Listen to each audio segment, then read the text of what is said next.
This is the incredible story of Winston Churchill, the man whose determination helped save Britain during its darkest hour and whose leadership shaped the modern world. Winston Leonard Spencer Churchill was born on November 30th, 1874, at the magnificent Blenheim Palace in Oxfordshire, England. He belonged to an aristocratic family. His father, Lord Randolph Churchill, was a respected politician, while his mother, Jenny Jerome, was an American socialite known for her intelligence and charm. Although Churchill was surrounded by wealth and privilege, his childhood was far from happy. His parents were often busy with politics and social events, leaving little time for their young son. Most of Winston's childhood was spent with his beloved nanny, Elizabeth Everest, whom he loved like a second mother. As a student, Churchill struggled. Teachers often described him as stubborn, careless, and difficult to control. He disliked subjects that failed to interest him and frequently performed poorly in examinations. However, there was one subject he truly loved: history. He spent countless hours reading about famous kings, great generals, and legendary battles. He admired men like Julius Caesar, Alexander the Great, and Napoleon Bonaparte. Even as a young boy, Churchill dreamed of becoming someone history would never forget.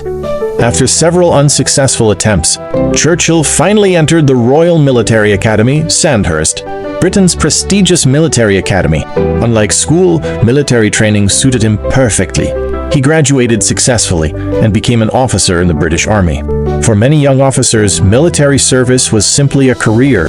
For Churchill, it was an opportunity to build his reputation. He served in Cuba, India, and later Sudan, gaining valuable military experience while continuing another passion: writing. Churchill worked as a war correspondent, sending dramatic reports to British newspapers. His articles attracted readers because they combined exciting storytelling with detailed observations from the battlefield.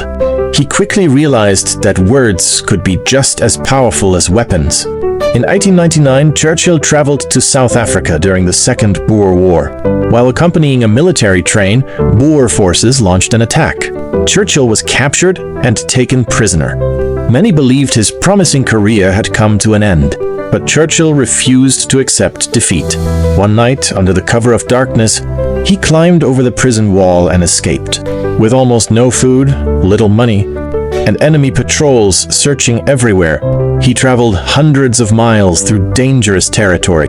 For several days, he hid inside trains, crossed rivers, and relied on strangers willing to risk their own lives to help him. Finally, Churchill reached safety. Britain celebrated his escape as an extraordinary act of courage. Newspapers across the country placed his story on their front pages. Almost overnight, Churchill became a national hero. Using his growing popularity, Churchill entered politics. In 1900, he was elected to Parliament. Although still very young, Churchill quickly became known for his confidence, intelligence, and powerful speeches. He wasn't afraid to challenge senior politicians. Sometimes this earned admiration, other times it created enemies. Throughout his political career, Churchill often followed his own judgment rather than popular opinion. Some called him brave, others called him reckless. Churchill accepted criticism because he believed leadership required difficult decisions. Over the following years, he held several important government positions. He supported social reforms that improved working conditions, unemployment benefits, and labor rights. His political influence continued to grow, yet his greatest challenge was approaching. In 1914, Europe exploded into the First World War. Britain declared war against Germany. Churchill became First Lord of the Admiralty, making him responsible for Britain's Royal Navy. He believed victory required bold action. One of his most ambitious ideas became the Gallipoli campaign. The plan aimed to defeat the Ottoman Empire and open a supply route to Russia. Churchill believed it could shorten the war. Instead, it became one of Britain's greatest military disasters. Thousands of Allied soldiers lost their lives. The campaign failed. Churchill faced enormous public criticism.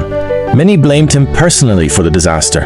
His political career appeared finished. Rather than hiding behind his office, Churchill resigned from the government and returned to military service. He served on the Western Front as an army officer. Living beside ordinary soldiers reminded him of the true cost of war. Months later, Churchill gradually returned to politics. Although many still doubted him, he refused to give up. He believed failure was never permanent. Years later, he would famously say, "Success is not final. Failure is not fatal.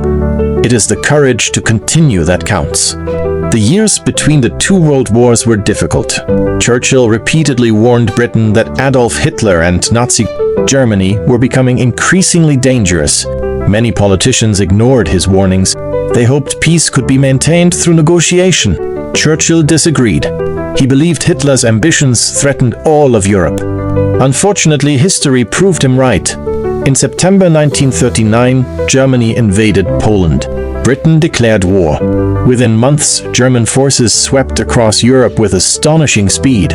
Country after country fell before Hitler's armies. France collapsed. Belgium surrendered. The Netherlands was occupied. Britain stood almost alone.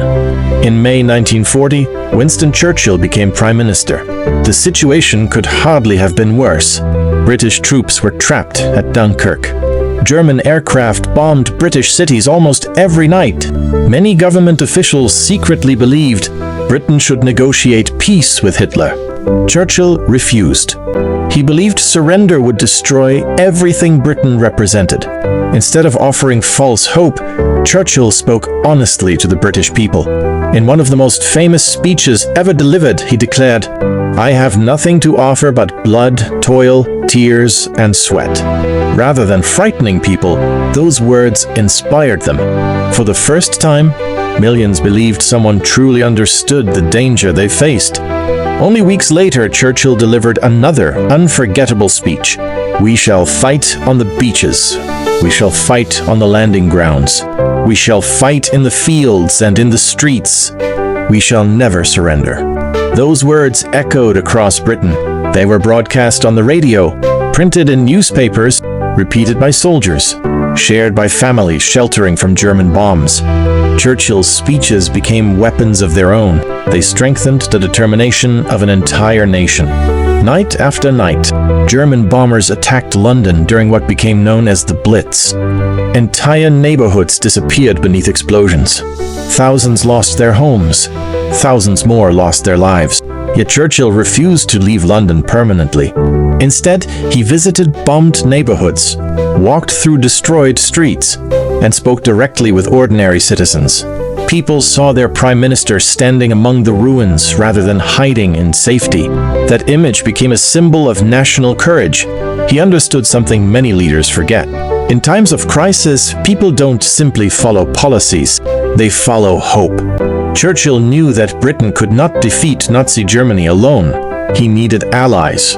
One of the most important relationships he built was with United States, President Franklin D. Roosevelt.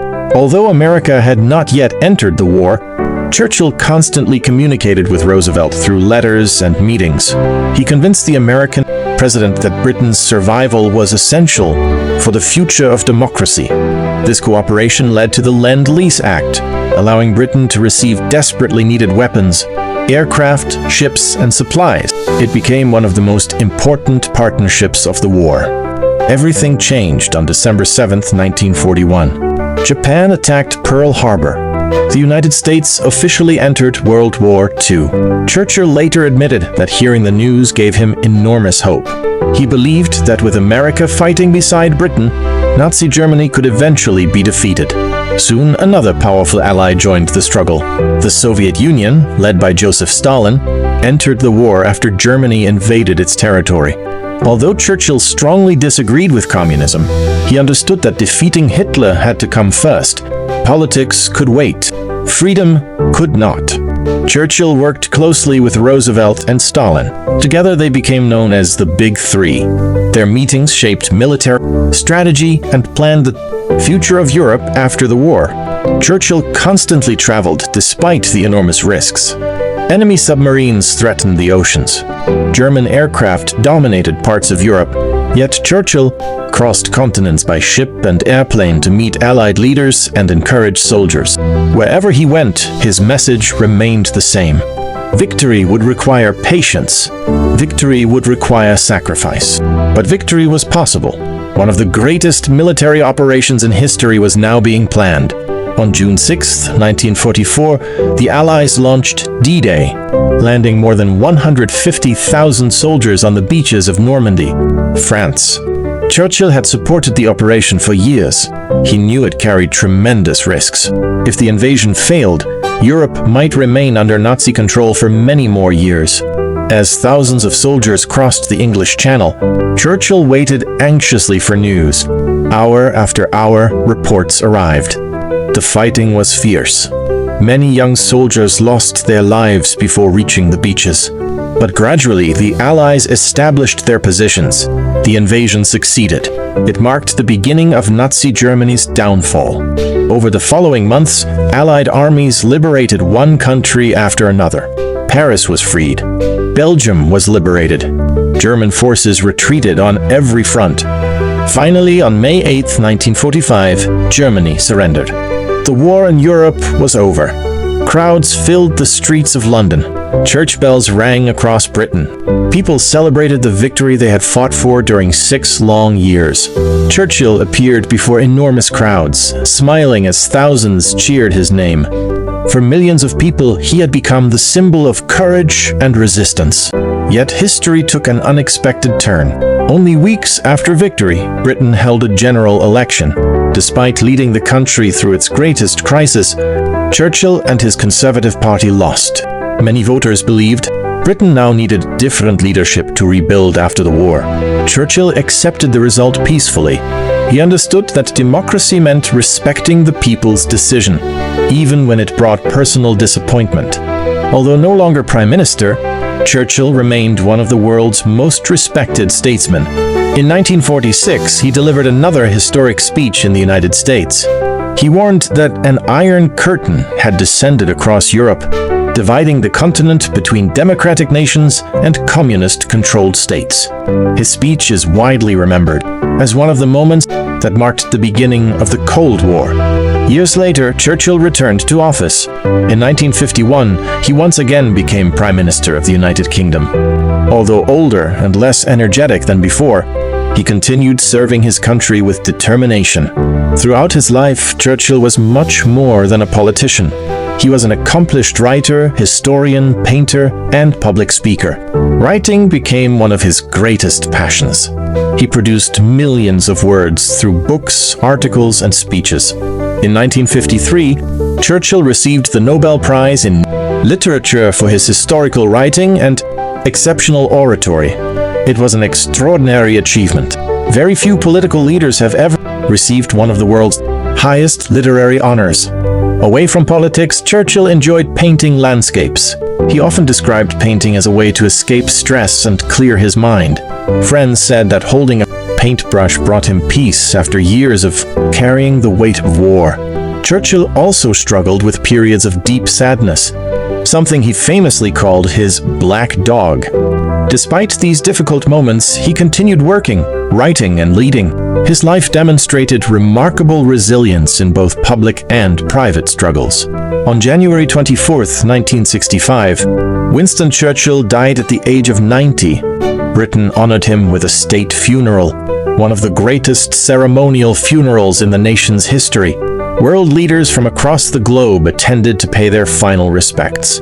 As his coffin traveled through the streets of London, thousands of people stood silently along the road.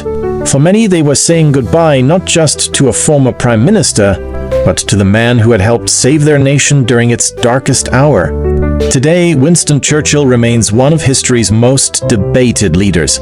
Some praise him as one of the greatest defenders of democracy. Others criticize aspects of his policies and decisions.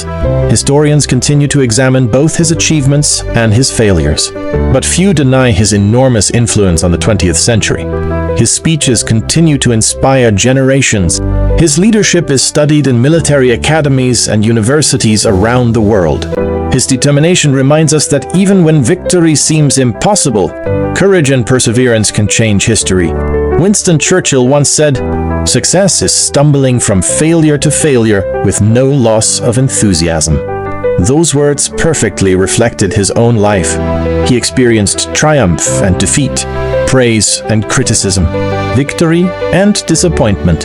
Yet he never stopped believing that determination could overcome even the greatest challenges. His legacy continues to remind the world that true leadership is not measured by easy victories, but by the courage to stand firm when everything appears lost. Thank you for watching. If you enjoyed this documentary, don't forget to like, subscribe, and join Legends Archive